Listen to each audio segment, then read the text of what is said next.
मंच पर विराजमान वित्त मंत्री निर्मला सीतारमण जी, वित्त राज्य मंत्री पंकज चौधरी जी, यहां उपस्थित नाबार्ड के वरिष्ठ मैनेजमेंट के सदस्य, सेल्फ हेल्प ग्रुप के सदस्य,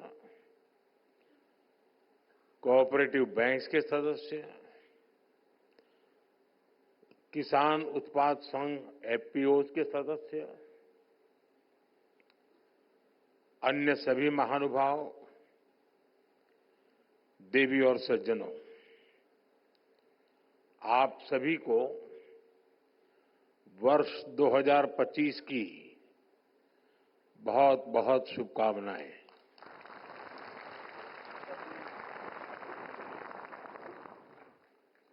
वर्ष 2025 की शुरुआत में ग्रामीण भारत महोत्सव का ये भव्य आयोजन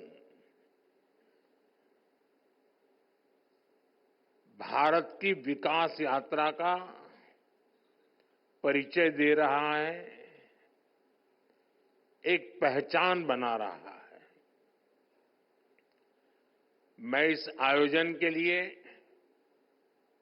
नाबार्ड को, अन्य सहयोगियों को बहुत बहुत बधाई देता हूं। साथियों, हम में से जो लोग गांव से जुड़े हैं, गांव में पले बड़े हैं, वो जानते हैं कि भारत के गांवों की ताकत क्या है। जो गांव में बसा है,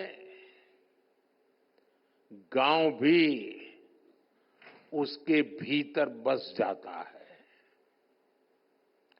जो गांव में जिया है, वो गांव को जीना भी जानता है। मेरा ये सौभाग्य रहा कि मेरा बचपन भी एक छोटे से कस्बे में, एक साधारण परिवेश में बीता, और बाद में जब मैं घर से निकला तो भी अधिकांश समय देश के गांव देहात में ही गुजरा। और इसलिए मैंने गांव की समस्याओं को भी जिया है और गांव की संभावनाओं को भी जाना है। मैंने बचपन से देखा है कि गांव में लोग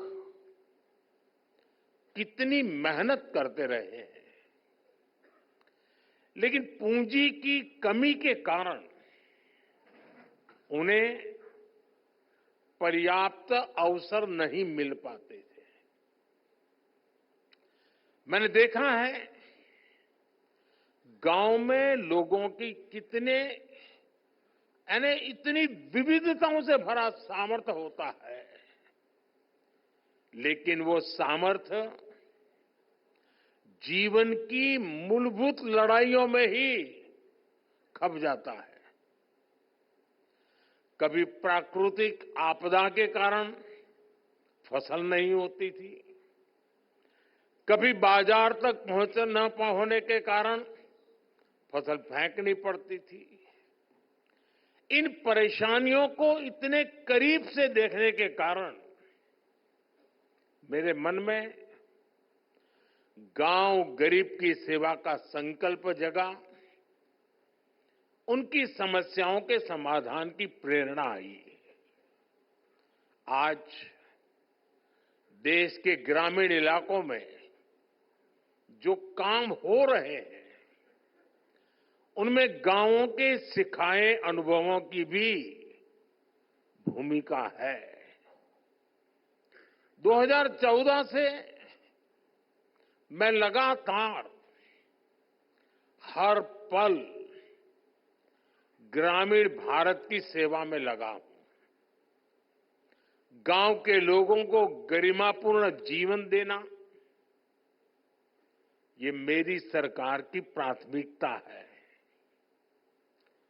हमारा विजन है भारत के गांव के लोग सशक्त बने, उन्हें गांव में ही आगे बढ़ने के ज्यादा से ज्यादा अवसर मिले, उन्हें पलायन ना करना पड़े, गांव के लोगों का जीवन आसान हो। और इसलिए हमने गांव-गांव में मूलभूत सुविधाओं की गारंटी का अभियान चलाया। स्वच्छ भारत अभियान के जरिए हमने घर घर में शौचालय बनवाए। पीएम आवास योजना के तहत हमने ग्रामीण इलाकों में करोड़ों परिवारों को पक्के घर दिए।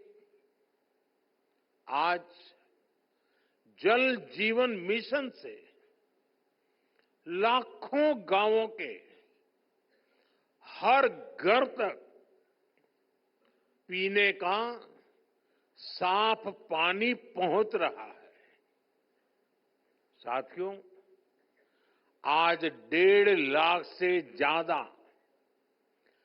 आयुष्मान आरोग्य मंदिरों में लोगों को स्वास्थ्य सेवाओं के बेहतर विकल्प मिल रहे हैं। हमने डिजिटल टेक्नोलॉजी की मदद से देश के बेस्ट डॉक्टर्स और हॉस्पिटल को भी गांवों से जोड़ा है, टेलीमेडिसिन का लाभ लिया है। ग्रामीण इलाकों में करोड़ों लोग ई संजीवनी के माध्यम से टेलीमेडिसिन का लाभ उठा चुके हैं। कोविड के समय दुनिया को लग रहा था कि भारत के गांव इस महामारी से कैसे निपटेंगे, लेकिन हमने हर गांव में आखिरी व्यक्ति तक वैक्सीन पहुंचाई।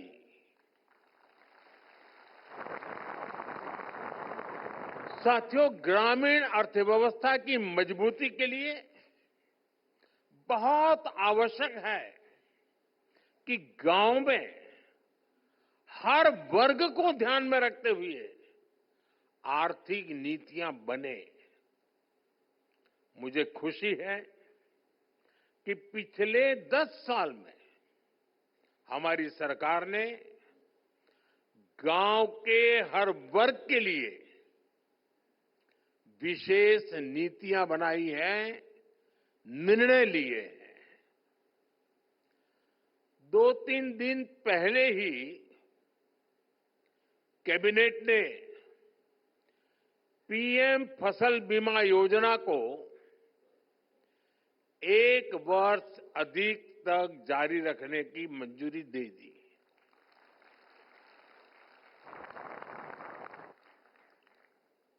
डीएपी दुनिया में उसका दाम बढ़ता ही चला जा रहा है, आसमान को छू रहा है। अगर वो दुनिया में जो दाम चल रहे हैं, अगर उस हिसाब से हमारे देश के किसान को खरीदना पड़ता तो वो बोझ में ऐसा दब जाता किसान कभी खड़ा ही नहीं हो सकता। लेकिन हमने निर्णय किया कि दुनिया में जो भी परिस्थिति हो, कितना ही बोझ न क्यों बढ़े, लेकिन हम किसान के सर पर बोझ नहीं आने देंगे। और डीएपी में अगर सब्सिडी बढ़ानी पड़ी तो बढ़ा करके भी उसके दाम को स्थिर रखा है। हमारी सरकार की नीयत, नीति और निर्णय ग्रामीण भारत को नई ऊर्जा से भर रहे हैं। हमारा मकसद है कि गांव के लोगों को गांव में ही ज्यादा से ज्यादा आर्थिक मदद मिले। गांव में वो खेती भी कर पाए और गांवों में रोजगार स्वरोजगार के नए मौके भी बने। इसी सोच के साथ पीएम किसान सम्मान निधि से किसानों को करीब 3 लाख करोड़ रुपए की आर्थिक मदद दी गई है।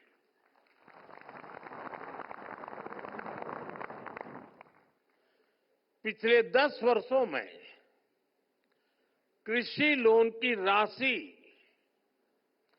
3.5 गुना हो गई है। अब पशुपालकों और मत्स्य पालकों को भी किसान क्रेडिट कार्ड दिया जा रहा है। देश में मौजूद 9,000 से ज्यादा एफपीओ किसान उत्पाद संघ, उन्हें भी आर्थिक मदद दी जा रही है। हमने पिछले 10 सालों में कई फसलों पर निरंतर एमएसपी भी बढ़ाई है। साथियों, हमने स्वामित्व योजना जैसे अभियान भी शुरू किए हैं, जिनके जरिए गांव के लोगों को प्रॉपर्टी के पेपर्स मिल रहे हैं। पिछले 10 वर्षों में एमएसएमई को भी बढ़ावा देने वाली कई नीतियां लागू की गई हैं। उन्हें क्रेडिट लिंक गारंटी स्कीम का लाभ दिया गया है। इसका फायदा 1 करोड़ से ज्यादा ग्रामीण एमएसएमई को भी मिला है। आज गांव के युवाओं को मुद्रा योजना, startup India, stand up India जैसी योजनाओं से ज्यादा मदद मिल रही है। साथियों, गांवों की तस्वीर बदलने में कोऑपरेटिव्स का बहुत बड़ा योगदान रहा है। आज भारत सहकार से समृद्धि का रास्ता तय करने में जुटा है। इसी उद्देश्य से 2021 में अलग से नया सहकारिता मंत्रालय का गठन किया गया। देश के करीब 70,000 पैक्स को कंप्यूटराइज भी किया जा रहा है। मकसद यही है कि किसानों को, गांव के लोगों को अपने उत्पादों का बेहतर मूल्य मिले, ग्रामीण अर्थव्यवस्था मजबूत हो। साथियों, कृषि के अलावा भी हमारे गांव में अलग अलग तरह की पारंपरिक कला और कौशल से जुड़े हुए कितने ही लोग काम करते हैं।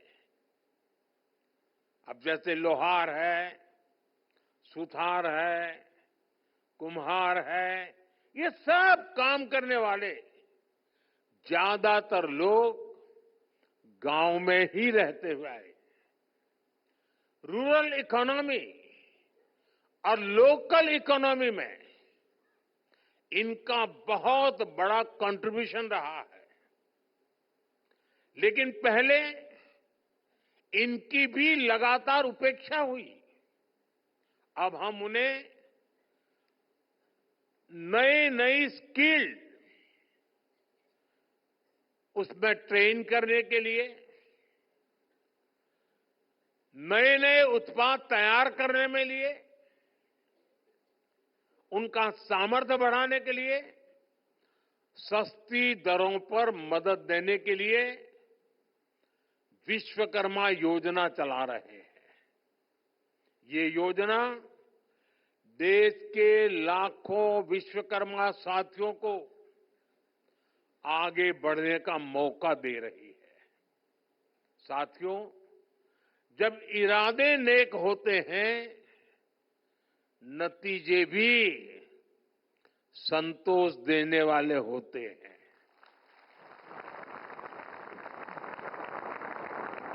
बीते 10 वर्षों की मेहनत का परिणाम देश को मिलने लगा है। अभी कुछ दिन पहले ही देश में एक बहुत बड़ा सर्वे हुआ है और इस सर्वे में कई महत्वपूर्ण तथ्य सामने आए हैं। साल 2011 की तुलना में अब ग्रामीण भारत में कंजम्पशन, खपत, यानी कि गांव के लोगों की खरीद शक्ति पहले से लगभग 3 गुना बढ़ गई है। यानी गांव के लोग अपने पसंद की चीजें खरीदने में पहले से ज्यादा खर्च कर रहे हैं। पहले स्थिति ये थी कि गांव के लोगों को अपनी कमाई का 50% से ज्यादा हिस्सा, आधे से भी ज्यादा हिस्सा खाने पीने पर खर्च करना पड़ता था।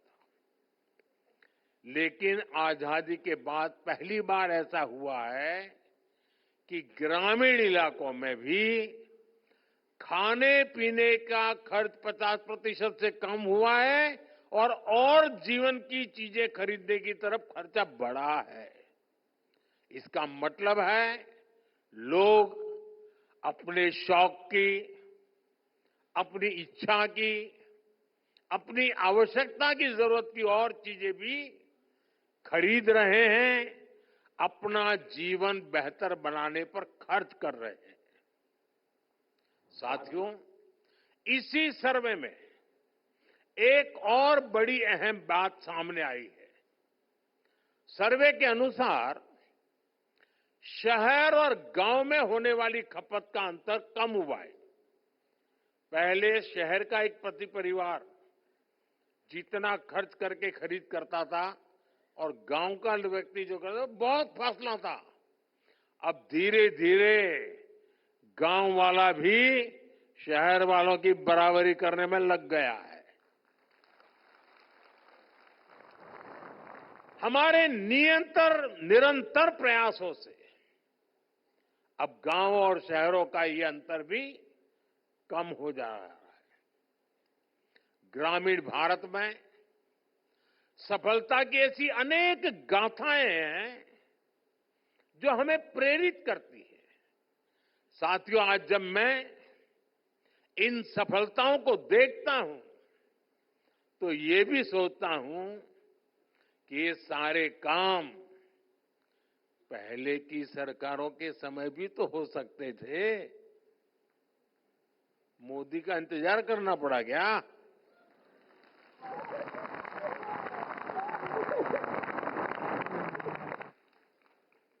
लेकिन आजादी के बाद दशकों तक देश के लाखों गांव बुनियादी जरूरतों से वंचित रहे।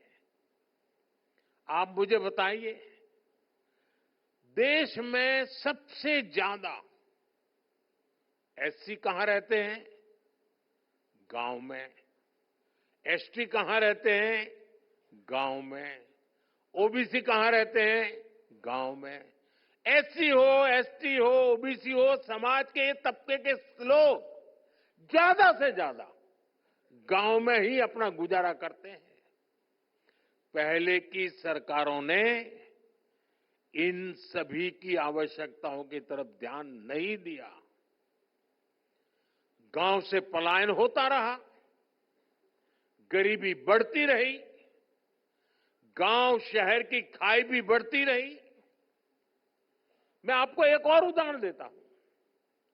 आप जानते हैं, पहले हमारे सीमावर्ती गांवों को लेकर क्या सोच होती थी? उन्हें देश का आखिरी गांव कहा जाता था। हमने उन्हें आखिरी गांव कहना बंद करवा दिया। हमने कहा, सूरज की पहली किरण जब निकलती है ना, तो उस पहले गांव में आती है, वो आखिरी गांव नहीं है। और जब सूरज डूबता है, तो डूबते सूरज की आखिरी किरण भी उस गांव को आती है, जो हमारा उस दिशा का पहला गांव होता है। और इसलिए हमारे लिए गांव आखिरी नहीं है, हमारे लिए प्रथम गांव है। हमने उसको प्रथम गांव का दर्जा दिया। सीमांत गांवों के विकास के लिए वाइब्रेंट विलेज स्कीम शुरू की गई। आज सीमांत गांवों का विकास वहां के लोगों की आय बढ़ा रहा है। यानी जिन्हें किसी ने नहीं पूछा, उन्हें मोदी ने पूजा है।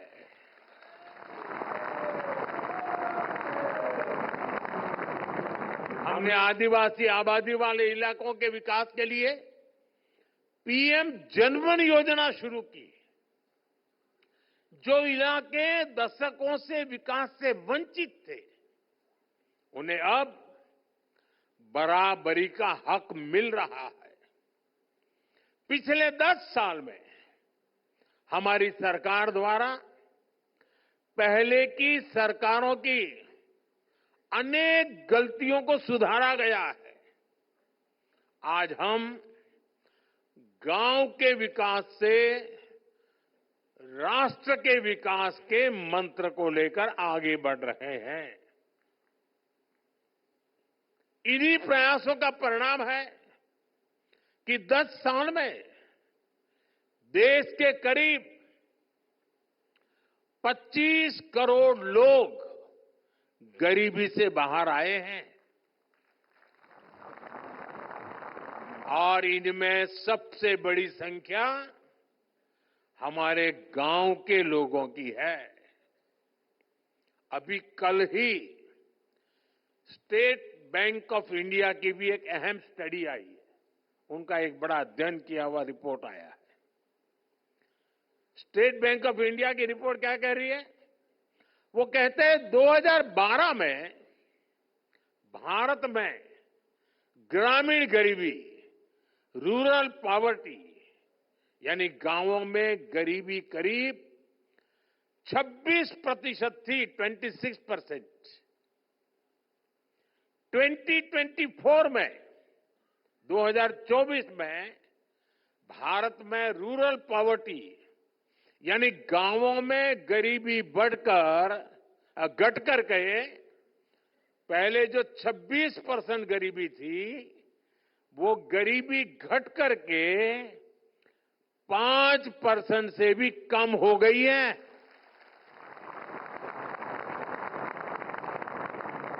हमारे यहां कुछ लोग दशकों तक गरीबी हटाओ के नारे देते रहे। आपके गांव में जो 70-80 साल के लोग होंगे, उनको पूछना, जब वो 15-20 साल के थे तब से सुनते आए हैं गरीबी हटाओ, गरीबी हटाओ। 80 साल के हो गए।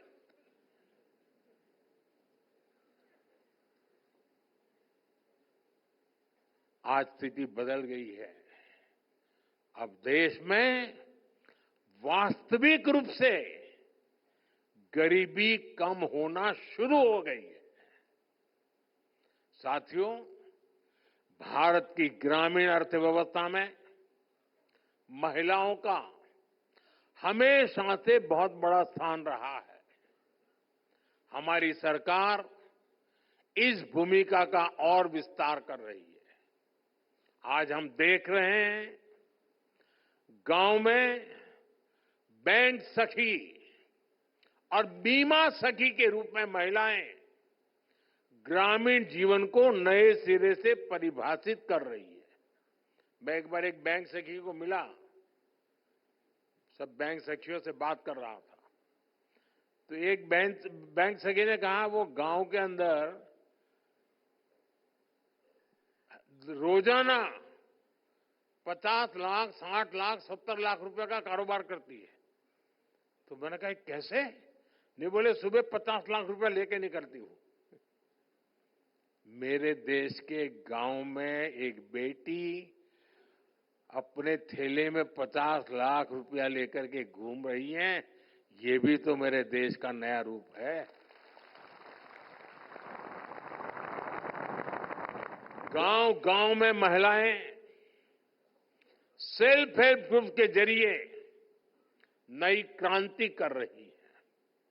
हमने गांवों की 1,15,00,000 महिलाओं को लखपति दीदी बनाया है। और लखपति दीदी का मतलब ये नहीं कि एक बार 1 लाख रुपया, हर वर्ष 1 लाख रुपया से ज्यादा कमाई करने वाली मेरी लखपति दीदी। हमारा संकल्प है कि हम 3 करोड़ महिलाओं को लखपति दीदी बनाएंगे। दलित, वंचित, आदिवासी समाज की महिलाओं के लिए हम विशेष योजनाएं भी चला रहे हैं। साथियों, आज देश में जितना रूरल इंफ्रास्ट्रक्चर पर फोकस किया जा रहा है, उतना पहले कभी नहीं हुआ। आज देश के ज्यादातर गांव हाईवेज, एक्सप्रेसवे और रेलवेज के नेटवर्क से जुड़ रहे हैं। प्रधानमंत्री ग्राम सड़क योजना के तहत 10 साल में ग्रामीण इलाकों में करीब 4 लाख किलोमीटर लंबी सड़कें बनाई गई हैं। डिजिटल इंफ्रास्ट्रक्चर के मामले में भी हमारे गांव 21वीं सदी के आधुनिक गांव बन रहे हैं।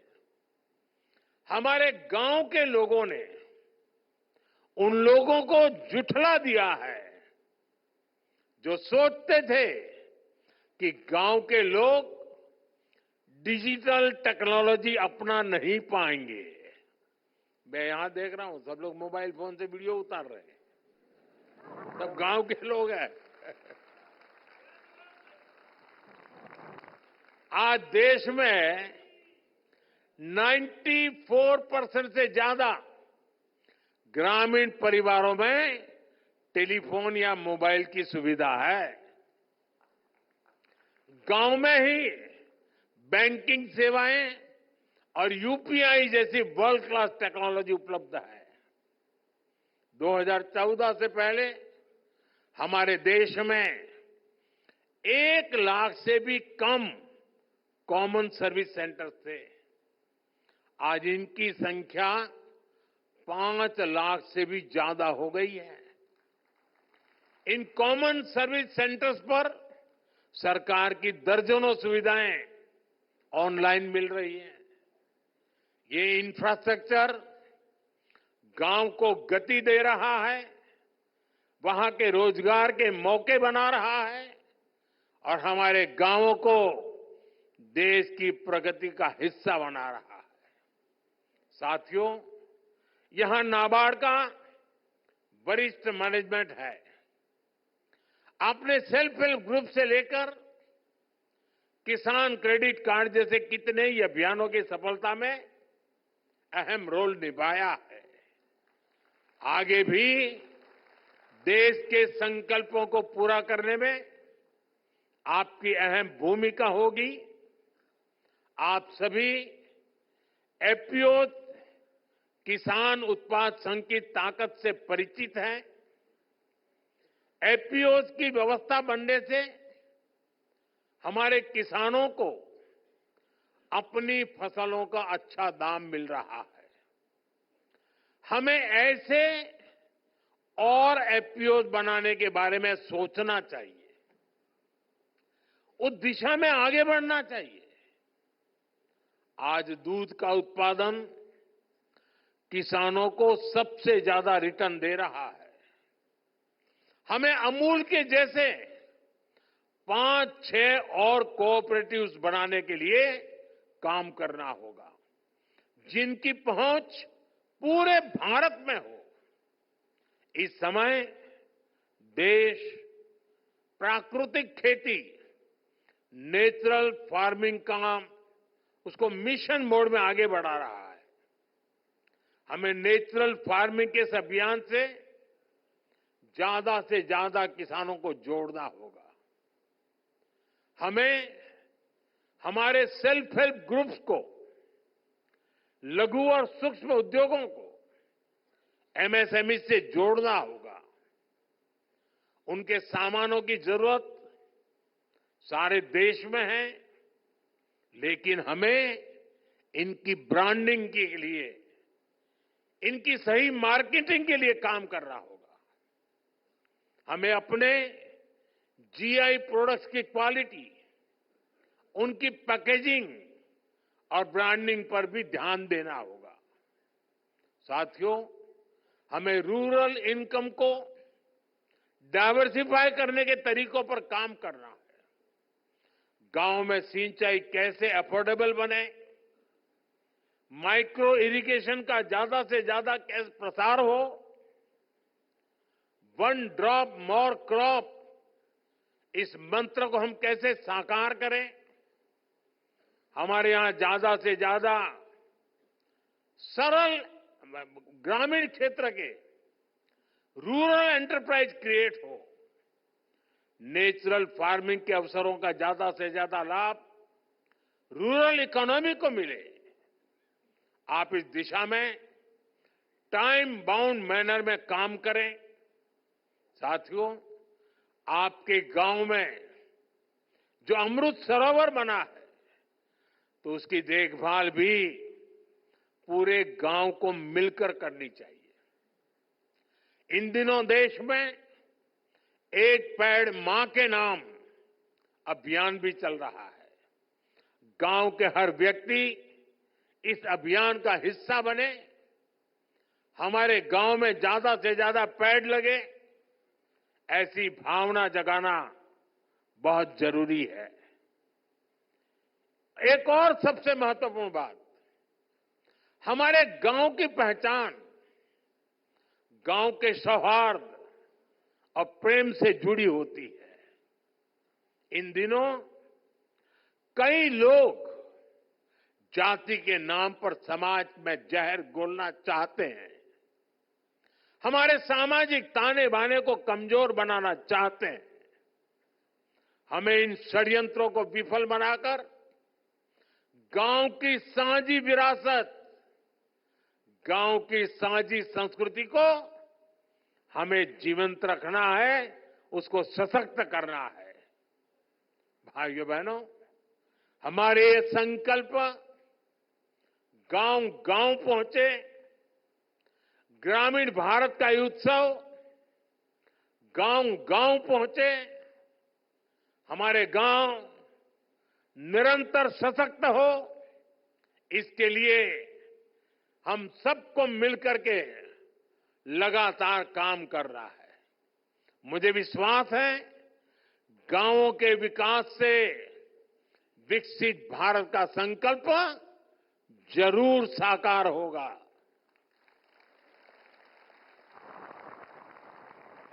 मैं अभी यहां जीआई टैग वाले जो लोग अपने अपने प्रोडक्ट लेकर के आए हैं, उसे देखने गया था। मैं आज इस समारोह के माध्यम से दिल्ली वासियों से आग्रह करूंगा कि आपको शायद गांव देखने का मौका न मिलता हो, गांव जाने का मौका न मिलता हो, कम से कम यहां एक बार आइए और मेरे गांव में सामर्थ्य क्या है जरा देखिए।